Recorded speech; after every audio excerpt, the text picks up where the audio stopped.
Gintugan nga refunds ang ginareklamo nga leksyonan wala sa gihapon nagtupa sa mga tagreklamo. Mga tagreklamo naman nagapangayo na sang bulig sa otoridad. Yaring balita ngaton gintutukan.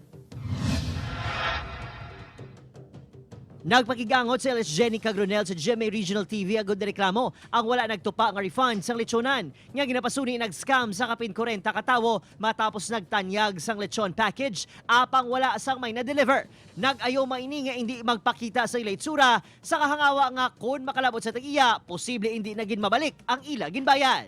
Is award lang na siya sir ginahambal nga refund pero until na wala kami may nabaton miski piso nga hamambal siya ma-refund siya sa amo ni nga date wala man sir. Formal na nga napasakas ng reklamo ang grupo batok sa tag-iya nga ginkilala kay Gerald Lariosa.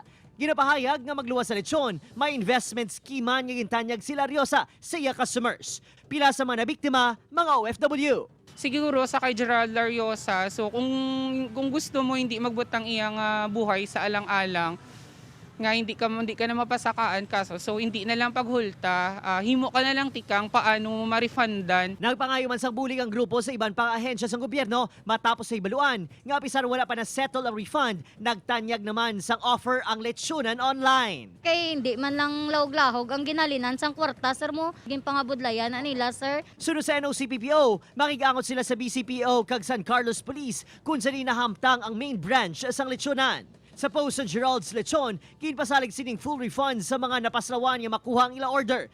Ginpahayag man nga ginaidiyahan nga mabayaran ang mga customer. Opod, Kirinal Casillo, Adrian Prietos, 1 Western Visayas.